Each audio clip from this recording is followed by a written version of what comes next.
विश्व के सभी मेरे साथियों को राजरत्न अम्बेडकर की ओर से जय भीम, नमो बुद्धाय। द अनटोल्ड अम्बेडकर के 10वें भाग में आप सभी लोगों का स्वागत है। यह बात उस समय की है जब डॉक्टर बाबा साहब अम्बेडकर कानून मंत्री के पद पर विराजमान थे। उस समय जब डॉक्टर बाबा साहब अम्बेडकर इस देश के कानून मंत्री थे, उस समय अनुसूचित जाति का एक लड़का यह आईएएस की परीक्षा पास होकर कलेक्टर बन गया था। बाबा साहब को इस बात का पता चला। बाबा साहब को पता चला कि हमारे समाज का एक लड़का आईएएस परीक्षा पास होकर कलेक्टर बन गया है। बाबा साहब को इस बात पर गर्व हुआ, अभिमान महसूस हुआ। बाबा साहब ने अपने कार्यालय से ये मांग की कि उस कलेक्टर को बुलवाया जाए और बाबा साहब अम्बेडकर जी से एक मुलाकात बाबा साहब अम्बेडकर जी के घर पे तय हुई। इस कलेक्टर को यह संदेशा बाबा साहब अम्बेडकर जी के कार्यालय से मिला कि बाबा साहब उनसे मिलना चाहते हैं। अब उस कलेक्टर को यह लगने लग गया कि बाबा साहब कानून मंत्री है और कानून मंत्री ने मुझे बुलाया है, शायद इनको मुझसे कुछ चंदा चाहिए होगा, कुछ थैली चाहिए होगी। यह कलेक्टर इस आशा से बाबा साहब अम्बेडकर जी को मिलने गया कि बाबा साहब को शायद मुझसे कुछ चाहिए। बाबा साहब अपने घर पे दिल्ली के अलीपुर रोड के बंगलों पर पेपर पढ़ते हुए बैठे हुए थे। यह कलेक्टर उस समय बाबा साहब से मिलने आया।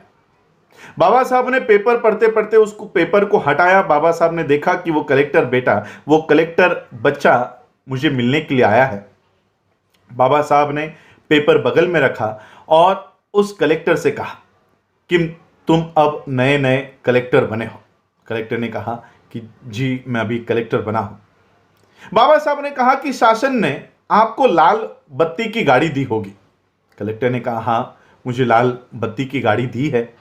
बाबा साहब ने कहा एक काम किया करो, हफ्ते में एक बार या 2 हफ्ते में एक बार, जैसे आपको समय मिले, उस गाड़ी में बैठकर आप जिस बस्ती में रहा करते थे, जिस घर में आप रहा करते थे, उस बस्ती में एक बार उस गाड़ी में बैठकर चक्कर मार के आया करो। कलेक्टर ने कहा ठीक है, और बाबा साहब अपना पेपर पढ़ने में फिर बिजी हो गए। आधे घंटे के बाद, 40 मिनट के बाद जब बाबा साहब ने पेपर हटाया, तब बाबा साहब ने देखा वो कलेक्टर बच्चा अभी भी खड़ा है। बाबा साहब ने कलेक्टर से पूछा क्या है, क्यों खड़े हो? तो कलेक्टर ने बाबा साहब को कहा कि बाबा साहब आपने मुझे मिलने के लिए बुलाया था, आपको शायद मुझसे कुछ चाहिए था। बाबा साहब को पता चल गया कि इसके दिमाग में क्या चल रहा है। बाबा साहब ने उस कलेक्टर को बिठाया और कहा कि आपको पता है मैंने आपको क्यों कहा कि आप जिस बस्ती में रहा करते थे, जिस चाली में रहा करते थे, वहां पर अपनी गाड़ी में बैठकर, लाल बत्ती की गाड़ी में बैठकर एक चक्कर लगाकर आया करो, ऐसा मैंने आपको क्यों कहा, पता है आपको? कलेक्टर ने कहा नहीं, मुझे नहीं पता कि आपने ऐसा क्यों कहा। बाबा साहब ने कहा कि जिस दिन तुम अपनी गाड़ी में बैठकर, लाल बत्ती की गाड़ी में बैठकर अपनी बस्ती में जाओगे, जैसे ही तुम्हारी गाड़ी उस बस्ती में प्रवेश करेगी, कुछ औरतें वहां पर रास्तों के ऊपर कपड़े धो रही होंगी। वो कपड़े धोते धोते तुमको देखेगी। तुम्हारी गाड़ी जैसे ही आगे जाएगी, कुछ औरतें वहां पर बर्तन मांज रही होंगी। वो बर्तन मांजते मांजते तुमको देखेगी। कोई गोबर लगा रही होगी, वो गोबर लगाते लगाते तुमको देखेगी। कोई झाड़ू मारते मारते तुमको देखेगी और यह सोचेगी कि कल तक ये लड़का हमारी बस्तियों में घुमा करता था, आज पढ़ाई लिखाई करके ये कलेक्टर बन गया। वो कपड़े धोने वाली औरत, बर्तन मांजने वाली औरत, गोबर पोतने वाली औरत, झाड़ू मारने वाली औरत, वो अपने मन में यह तय करेगी कि अगर ये लड़का अगर कलेक्टर बन सकता है, पढ़ाई लिखाई करके अगर ये कलेक्टर बन सकता है, तो मेरा बच्चा भी कलेक्टर बन सकता है। ये भावना उस औरत के दिमाग में, मन में प्रवेश करेगी और इस तरह से हजारों कलेक्टर हमारे समाज में तैयार होंगे। बाबा साहब ने यह बात उस कलेक्टर से कही।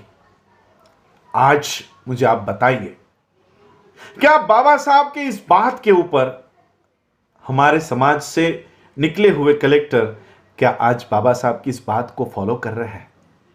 हमारे बस्तियों में से निकले हुए कलेक्टर, आईएएस ऑफिसर्स, आईपीएस, वकील, इंजीनियर, डॉक्टर, क्या फिर से कभी उस बस्ती में आए?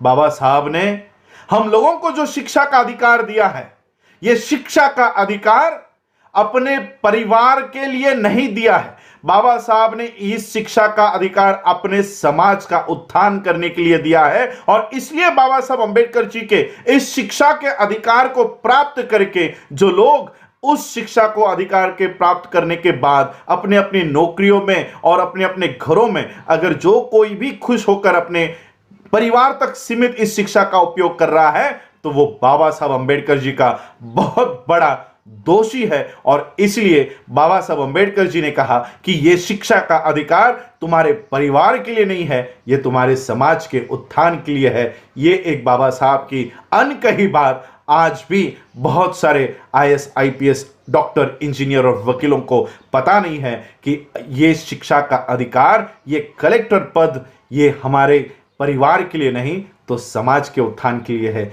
यही आज के एपिसोड में आप सबसे बताने के लिए मैं आया हूं। आप लोगों ने मुझे सुना, उसके लिए आभार। जय भीम, जय भारत, जय बुद्ध।